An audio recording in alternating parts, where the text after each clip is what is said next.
A man attended a royal alien banquet. As guests not know, he was getting married to king's daughter. He was not a famous hero, not a general, and not a wealthy leader. He was simply a human diplomatic observer, chosen because he was calm, patient, and good at listening. In the growing community of spacefaring civilizations, humans were still new and often overlooked. Ethan knew this well, and he accepted it as part of the job. The invitation arrived on a quiet morning at the Earth Diplomatic Council. It carried the seal of the Vierxian royal court, one of the oldest and most powerful alien kingdoms in the known galaxy. Such invitations were rare, especially for humans. When Ethan's name appeared on the document, many officials assumed it was a mistake. Others believed the Vierxians simply wanted to show polite interest in humanity's progress. Ethan himself felt honored but confused. He read the message several times.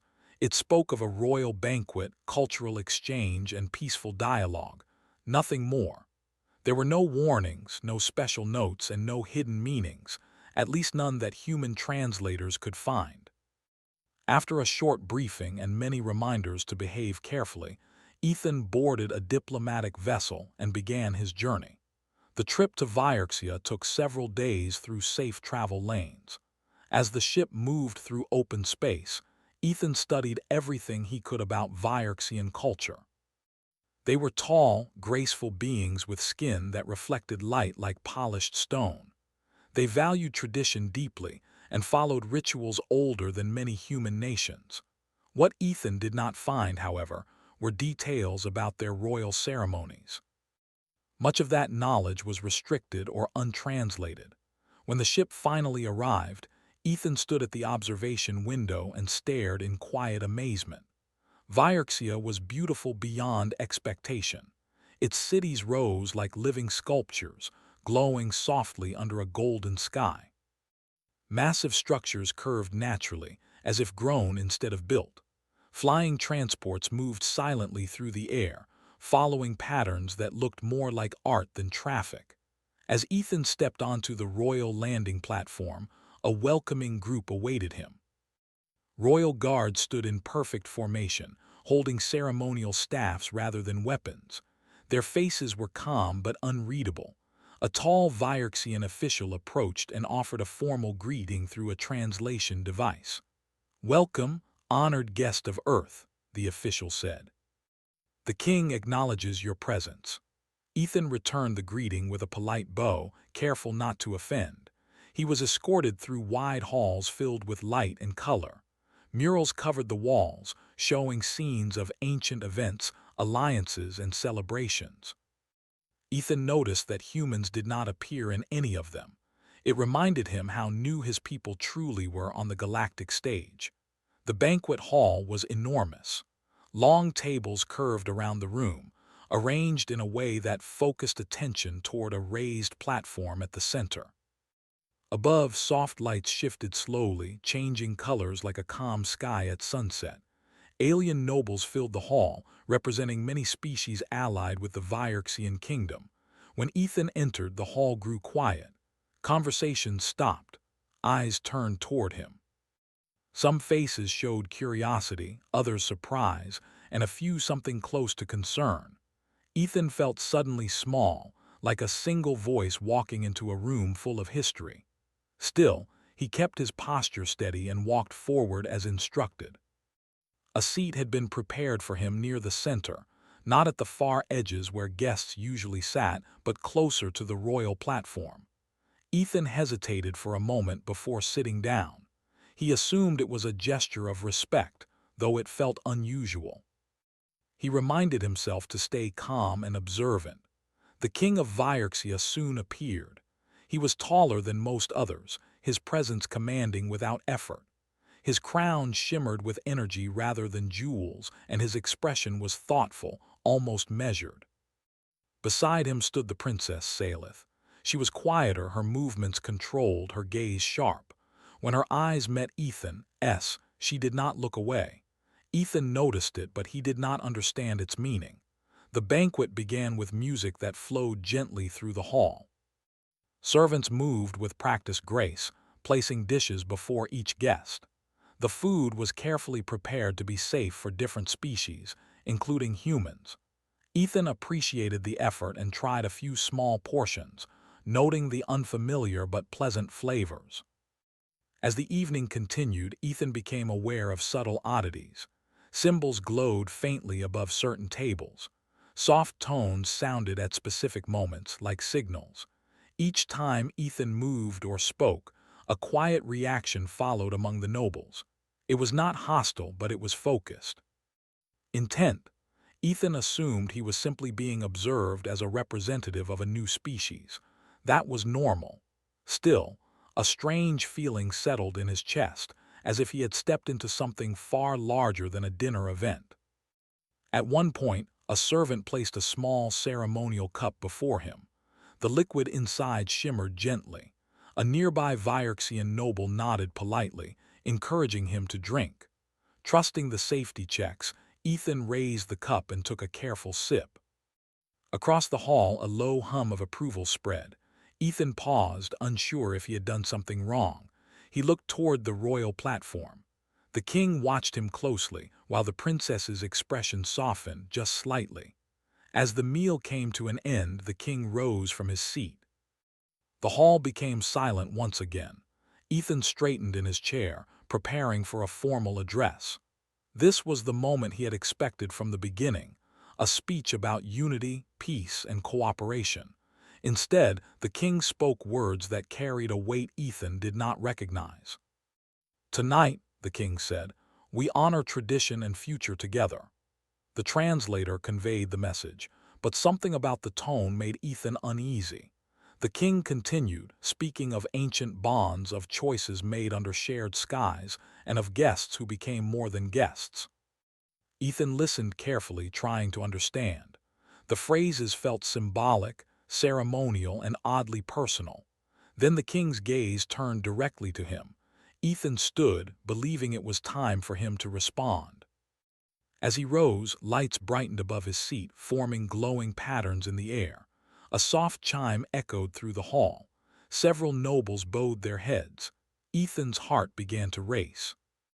He opened his mouth to speak, but before he could, a royal advisor approached quietly and leaned close enough to speak without drawing attention. "Please remain calm," the advisor said softly. "You are safe." Ethan nodded slowly, though confusion filled his mind. He looked again at the symbols glowing above him. They were beautiful, complex, and ancient. "What is this?" Ethan whispered. The advisor hesitated for just a moment too long. "It is a recognition," the advisor replied carefully. Ethan sensed that something important was being left unsaid. Still, he followed protocol and offered a short, respectful speech about peace and cooperation. The hall responded with formal approval sounds rather than applause. When Ethan sat back down, his thoughts raced. He had attended many diplomatic events, but none like this. Everything felt precise, intentional, and deeply rooted in meaning he did not yet understand. Across the hall, Princess Salith watched him again. This time, there was something else in her expression. Not curiosity, not surprise. It was certainty. As the banquet continued into quieter conversations, Ethan realized one simple truth. This was not just a dinner. He had crossed into a moment shaped by decisions made long before he arrived. And whatever those decisions were, they now included him. Unaware that his presence had fulfilled an ancient requirement, unaware that a single sip from a ceremonial cup had sealed more than friendship, Ethan Cole remained seated among the stars, still believing he was only a guest. He had no idea that by accepting the invitation, he had already taken his first step into a royal bond that would change the galaxy forever. The guest chamber given to him inside the royal palace was large, quiet, and carefully designed to make visitors feel safe. Soft light flowed from the walls, and the air was perfectly balanced for human breathing. Still, Ethan lay awake on the resting platform, staring at the ceiling, replaying every moment of the banquet again and again. Something was wrong. He could feel it clearly now. He had attended many alien gatherings before, but never one where every action seemed to carry hidden meaning. The glowing symbols, the strange sounds, the way the nobles reacted when he drank from the ceremonial cup, it all felt planned, deliberate. Ethan sat up and ran a hand through his hair. He reminded himself to stay calm. Jumping to conclusions in alien politics could be dangerous. Perhaps it was simply a misunderstanding of culture. Humans were still learning. Still, one question would not leave his mind. Why had the princess watched him like that? The next morning, Ethan was awakened by a gentle tone. A Vierxian attendant stood at a respectful distance and bowed slightly. "The royal court requests your presence," the attendant said. Ethan's stomach tightened, but he nodded and prepared himself. He dressed in his formal diplomatic clothing and followed the attendant through the palace halls. As they walked, Ethan noticed that servants and guards alike treated him differently than before. They bowed deeper. Some even placed a hand over their chest in a sign of respect. It made no sense. They arrived at a smaller chamber than the banquet hall, circular in shape, with symbols carved into the floor. Several advisors stood inside, along with a few alien nobles Ethan recognized from the previous night. The king was not present. Ethan stepped forward and greeted them politely. "Thank you for meeting with me," he said. "I hope I did not make any errors during the banquet." A brief silence followed. The advisors exchanged looks. Finally, one of them stepped forward. This one wore a silver band around his arm, marked with complex designs.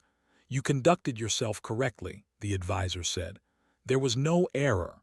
Ethan frowned slightly. "Then may I ask why I was seated so close to the royal platform? That is not common for an observer." The advisor hesitated again. Ethan noticed this pattern now, pauses where answers should be. "That seating was appropriate," the advisor replied carefully. Ethan took a slow breath. "I respect your traditions," he said, keeping his voice steady, "but for diplomacy to work, clarity matters. If I have unknowingly taken part in something significant, I should understand it." Another silence followed, this time longer. Before anyone could respond, the chamber doors opened. Princess Salith entered. The room shifted instantly. Everyone stepped back and lowered their heads. Ethan followed suit, though his curiosity burned. When he looked up again, the princess was standing directly across from him. "Leave us," she said calmly. The advisors obeyed without question. Soon, only Ethan and the princess remained in the chamber. Salith studied him for a long moment. Up close, her presence was even more striking. Her skin reflected light softly and her eyes held depth far beyond her years. But there was no arrogance in her expression, only focus. "You are unsettled," she said. Ethan nodded. "Yes, I believe I deserve to know why." She walked slowly around the chamber, her steps silent. "Humans value direct answers," she said. "I have learned that." Ethan allowed himself a small smile. "We do. It saves time." Salith stopped in front of him. "Then I will be direct as well. Last night you took part in a royal rite." Ethan's heart skipped. "What kind of rite?" "One that binds futures," she replied. Ethan felt the room tilt slightly. "With respect, princess, I did not agree to any binding arrangement." "I know," she said softly. "That is why this is complicated." She gestured toward the symbols carved into the floor. "On Vierxia, certain invitations are never casual. A royal banquet held during the cycle of choosing is not merely a celebration. It is a declaration." Ethan stared at her. "A declaration of what?" "Intent," she said. "Alliance, continuation." Ethan took a step back. "You're saying the banquet was not meant for me as a diplomat." "It was," she corrected, "but not only that." Ethan's thoughts raced. "Then why was I invited at all?" "Humans have little power compared to your kingdom." Salith's gaze softened. "That is what many believe. I do not." She explained that for generations, the Vierxian royal line had chosen partners not only for strength, but for perspective. In times of uncertainty, they looked beyond their own kind. The galaxy was changing. Old powers were fading. Adaptation mattered more than dominance. I studied humanity, Salith said. Your history, your struggles, your ability to survive loss and still move forward. Ethan listened in stunned silence. When the cycle began, she continued, I was permitted to choose a candidate beyond our alliances. I chose you. Ethan swallowed hard. Princess, I didn't know. If I had, I would have asked questions. I know, she said again. That is why I stopped the ceremony before it was complete. Ethan blinked. Stopped it. Yes, she replied. What occurred last night was recognition, not completion. The final binding requires consent. Relief washed over Ethan, though confusion remained. Then why all the symbols, the reactions? Because recognition itself carries weight, she said. The court now sees you as significant. Ethan rubbed his temples. On Earth, this would be considered a serious mistake. Salith tilted her head slightly. On Vierxia, it is a rare opportunity. Before Ethan could respond, an alarm-like tone echoed faintly through the palace. Salith's expression hardened. The court is reacting faster than expected, she said. Some factions are displeased. Because I'm human, Ethan said. Yes, she admitted. They believe you weaken tradition. Ethan straightened. Then I should leave. I don't want to cause conflict. Salith shook her head. Leaving now would be seen as rejection. That would be worse. Ethan felt trapped. So what do you expect me to do? Be yourself, she said. Humans are honest about uncertainty. That is not weakness here. Later that day, Ethan was summoned again, this time before a council of nobles. The chamber was larger, colder. Faces watched him carefully as he stood alone at the center. Questions came one after another. Why was he chosen? What did humanity offer? Did humans understand loyalty beyond survival? Ethan answered honestly. He spoke of Earth's history, of failures and growth, of cooperation earned through struggle. He did not exaggerate human strength.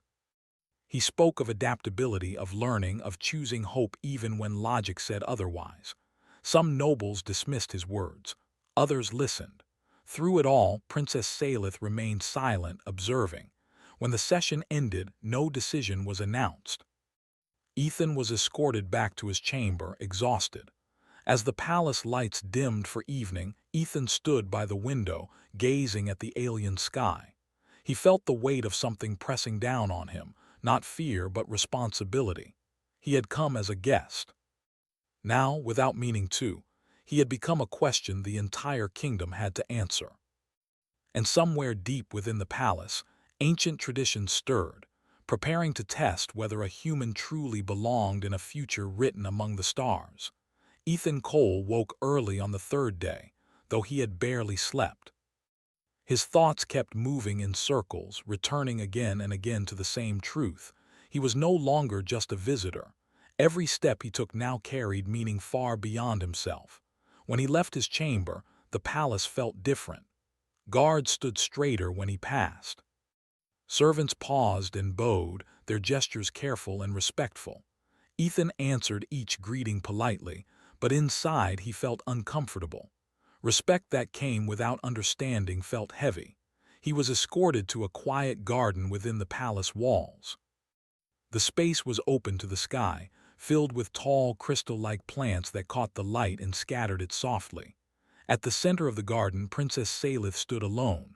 She turned as Ethan approached.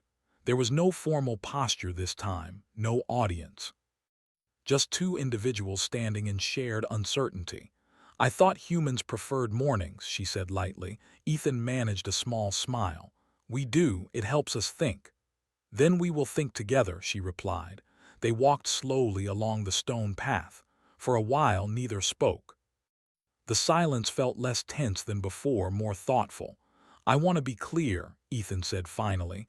I never intended to place myself above your people or traditions. I know, Salith said.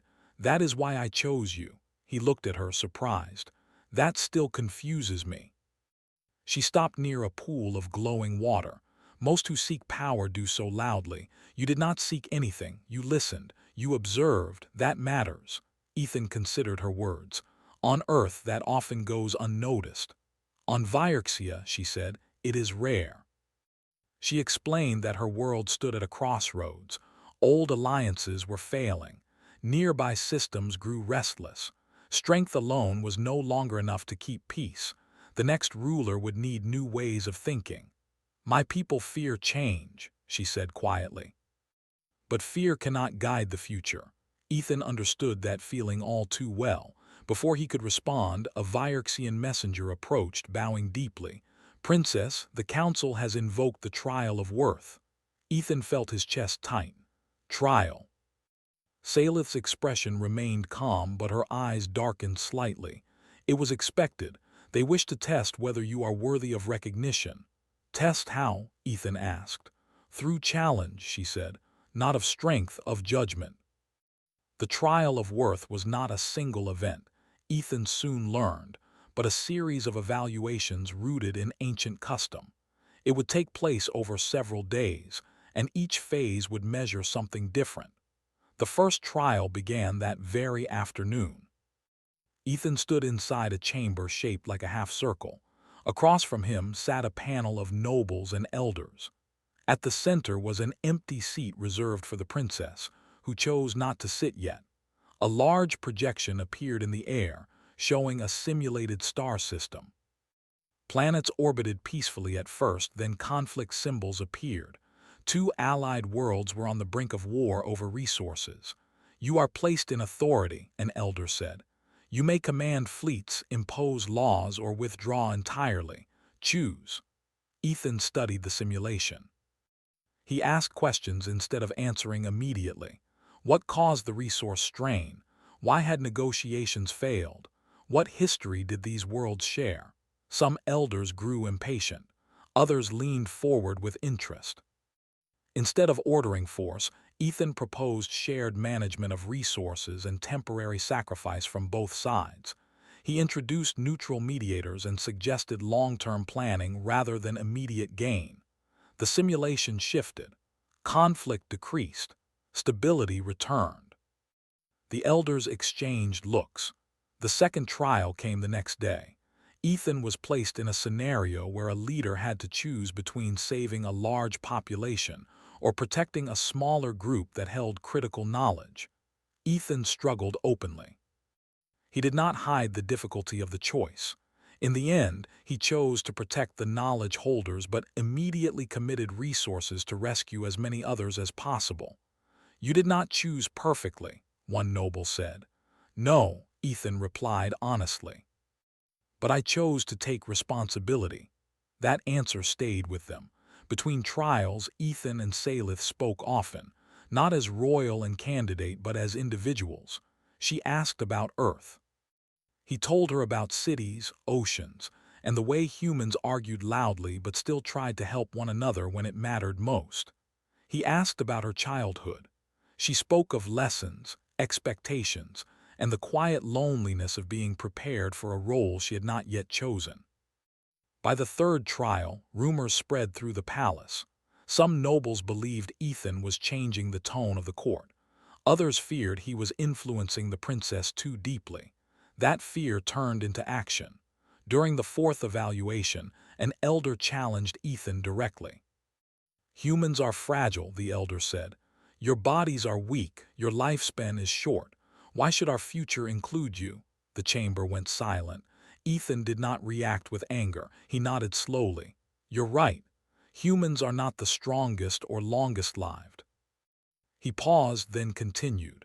That is why we value time. We build quickly. We learn fast. We don't assume tomorrow is guaranteed. He looked around the chamber. We plan because we must. We care because we know loss. For the first time, the elder did not reply immediately. The final trial was unexpected. Ethan was taken to a chamber without explanation. The doors closed behind him. A single light illuminated a platform where Salith stood. This trial is not for the court, she said. It is for me. Ethan stepped closer. What does that mean? I need to know, she said carefully, whether you see me as a symbol or as a person. Ethan was silent for a long moment. Then he spoke honestly. I see someone carrying the weight of an entire world, he said. someone trying to choose the future without losing herself. Salith's breath caught slightly. I don't know what role I am meant to play here, Ethan continued, but I know I won't pretend this is just politics. That answer mattered more than any trial. When the doors opened again, the court was waiting.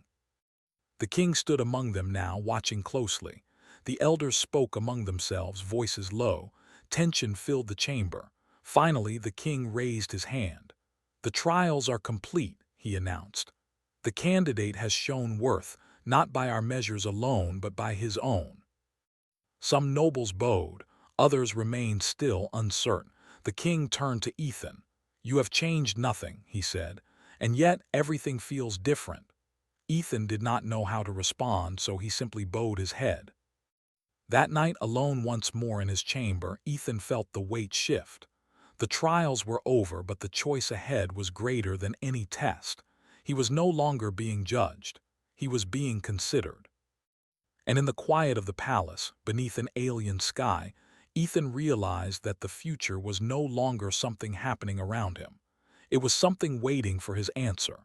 The days after the trials felt heavier than the trials themselves. Ethan Cole noticed the change immediately. Before, people watched him with curiosity or doubt. Now they watched him with calculation. Every noble glance carried questions. Every quiet pause felt like a silent vote. He was no longer just being tested. He was being weighed. The palace moved around him like a living thing. Meetings happened behind closed doors. Advisors whispered in hallways. Ancient traditions, long silent, were being pulled back into the light. Ethan understood one thing clearly. Once old systems wake up, they do not like being disturbed. Princess Salith sensed it too. They met again in the garden, but the air felt tense this time. The crystal plants reflected sharper light and the sky above seemed restless. The court is divided, Salith said quietly. Some see possibility, others see threat. Ethan nodded. That's familiar. She looked at him. On Earth? Yes, he replied. Change always scares people who benefit from how things already are. Salith walked slowly, her hands folded behind her back. The opposition is forming alliances. They believe if they act quickly, they can force a decision before the people adjust to the idea of you. Ethan frowned. Force how? She stopped walking. Through challenge, not symbolic this time. Ethan's expression tightened. You said the trials were over. They were, she replied. This is not tradition. This is politics. Later that same day, the message arrived. A rival noble house, old and powerful, formally challenged the recognition granted to Ethan. They claimed the trials were flawed, influenced by emotion, and dangerous to royal stability. They demanded a public evaluation, one that would expose human weakness to the entire kingdom. Ethan read the message carefully. It was not violent, but it was sharp. It questioned his value without attacking his character. That made it more dangerous. If I refuse, Ethan asked. They will say humans hide when challenged, Salith said. If you accept, they will push you into failure. Ethan exhaled slowly. So either way, they control the story. For now, she agreed. The king summoned Ethan that evening. The throne chamber was vast and quiet. The king stood alone at the center, his presence calm but powerful. You have caused unrest, the king said plainly. Ethan bowed his head. That was never my intention. I know, the king replied, which makes it more concerning. He stepped closer. Tell me something human. Why do you remain? Ethan looked up. Because leaving now would mean I came here only for safety, not for truth. The king studied him. And what truth do you seek? That progress doesn't come from comfort, Ethan said. It comes from facing what's difficult. The king was silent for a long moment. The challenge will proceed, he said at last. Not because I doubt you, but because avoiding it would fracture the court. Ethan nodded. What kind of challenge? A public council, the king replied. Open debate, no protection, no guidance. You will stand alone. Ethan felt the weight settle fully now. Then I will speak honestly. The day of the council arrived quickly. The chamber was filled beyond capacity. Nobles, scholars, military leaders, and observers from allied systems crowded the space. This was no longer about Ethan alone. It was about the direction of the kingdom. Ethan stood at the center of the chamber. Princess Salith sat beside her father, her posture calm but her eyes alert. The opposing noble rose first. "You stand here because of curiosity, not merit," the noble said. "Humans are untested on this scale. You bring uncertainty into a system built on stability." Ethan listened without interrupting. "Your kind spreads quickly," the noble continued. "You adapt, yes, but without wisdom earned over centuries." The noble turned toward the crowd. "Would you place the future of this kingdom in the hands of someone who has lived barely a fraction of our time?" the chamber murmured. When it was Ethan's turn to speak, he did not rush. "I won't argue that humans are young," he said. "We are." He looked around the room. "But youth is not ignorance, it is awareness of limits." Some listeners leaned forward. "We know we don't have endless time," Ethan continued. "That's why we value cooperation. That's why we question systems that stop evolving." The noble interrupted. "You criticize tradition." "No," Ethan replied calmly. "I question tradition that refuses to protect the future." The room went quiet. Ethan took a breath. Every civilization here survived because it changed when it had to. You are here today because your ancestors adapted, not because they stayed comfortable. A few heads nodded. The noble pressed harder. "And what happens when human emotion clouds judgment? When fear or attachment influences decisions?" Ethan did not avoid the question. "Then we acknowledge it," he said. "We talk, we adjust, we don't pretend leaders are perfect." That honesty unsettled many. The debate continued for hours. Ethan answered every question directly. He admitted human flaws without defense. He spoke of failure as a teacher, not a weakness. By the end, the room felt changed. Not convinced, but thinking. That night, unrest spread beyond the palace. Some groups supported Ethan openly. Others feared the shift he represented. Small protests formed. Words turned sharp. Rumors grew. Princess Salith walked the palace halls unable to rest. She found Ethan standing on a balcony looking out at the glowing city. "They're afraid," she said softly. "I know," Ethan replied. "I would be too." She stood beside him. "If this continues, the court may decide to delay everything, freeze the future." Ethan turned to her. "Is that what you want?" She shook her head. "No, but wanting isn't enough." Ethan thought for a moment. "Then stop making this about me." She looked at him, surprised. "What do you mean?" "Make it about choice," he said. "Let the people see you choosing, not being forced." The next morning, Princess Salith addressed the kingdom. She stood before the people without symbols, without ceremony. "I was born into tradition," she said. "But I will not hide behind it." She spoke of responsibility, of fear, of the need to grow. She did not praise Ethan. She did not defend him. She spoke instead about the future she wanted to lead. "A future that listens," she said. "A future that adapts." The reaction was immediate. The tension did not disappear, but it shifted. The argument was no longer about whether a human belonged. It was about what kind of future the kingdom wanted.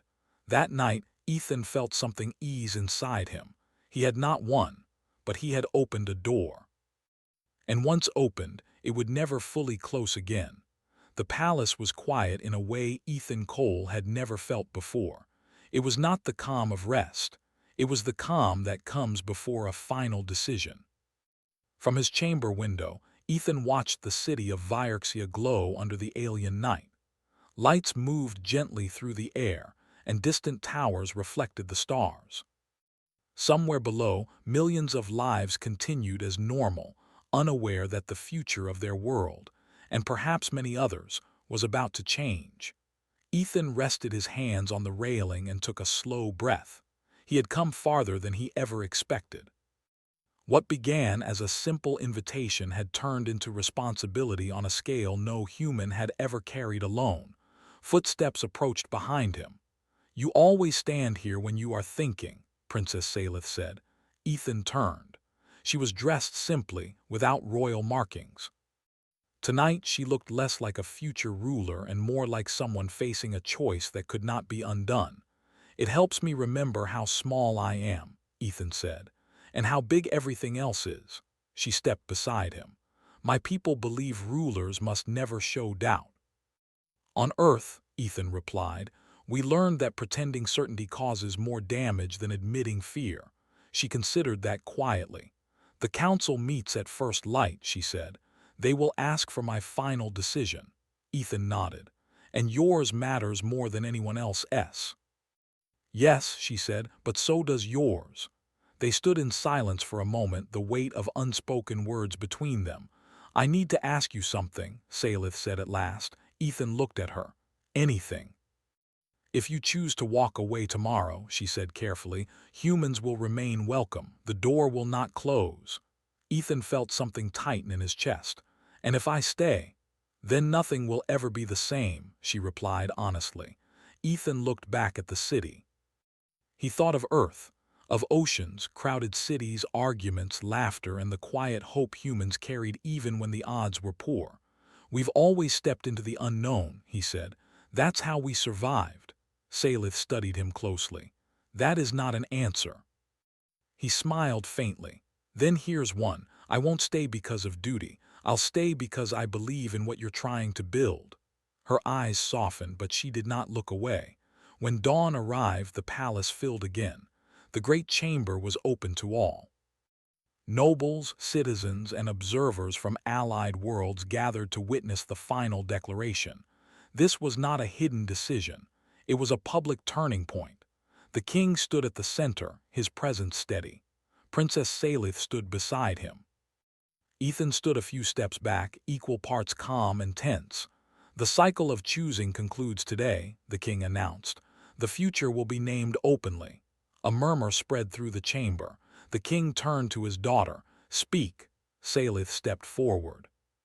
"For generations," she said, her voice clear, "we have believed strength alone protected us. But strength without understanding becomes fragile." She paused, letting the words settle.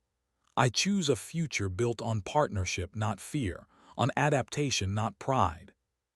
She turned slightly, gesturing toward Ethan.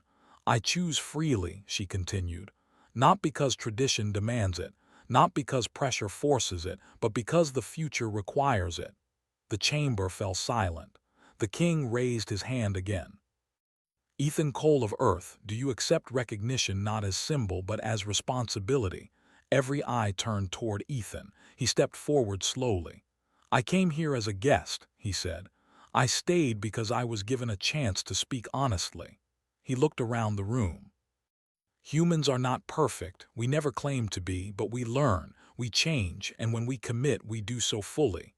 He turned to Salith. "I accept," he said, "not as a ruler above others, but as a partner beside them." For a long moment, nothing happened. Then one by one, members of the court lowered their heads. Not all, but enough. The king placed his hand between them. Light spread across the chamber, soft and steady. This time there was no confusion, no hidden meaning. The bond was formed by choice. The ceremony that followed was simple by royal standards. No grand display, no forced celebration, just acknowledgement. When it ended, something remarkable happened. The people did not leave immediately. They watched. They whispered. They talked among themselves. Change was no longer theoretical. It was standing in front of them. In the days that followed, messages poured in from across the galaxy. Some were cautious, some skeptical, many curious. Human representatives on Earth struggled to understand what had happened. A human had not conquered a world. A human had been chosen. For the first time, humanity was not viewed as an outsider or a problem to manage. It was seen as a perspective worth listening to. Ethan and Salith worked side by side. Not as fairy tale figures, but as leaders learning each other's strengths. Where she understood long-term balance, he understood rapid response. Where she valued stability, he valued flexibility. Together, they built systems that adapted instead of breaking. Some traditions changed, others remained. The galaxy watched closely. What surprised them most was not that humanity rose, it was how humanity changed others without force. Years later, historians would debate the moment everything shifted. Some would say it was the marriage. Others would say it was the trials. But those who truly understood knew the truth. The galaxy changed the moment a human sat at a table, listened, and chose responsibility over comfort. On a quiet evening long after the crowds had faded, Ethan and Salith stood again on the balcony. "Do you regret it?" Salith asked. Ethan thought for a moment. "No, but I respect it," she smiled. "Good, the future deserves respect." Below them, the lights of Vierxia continued to glow, brighter now, not because of power but because of possibility. And among the stars, a simple lesson spread from world to world.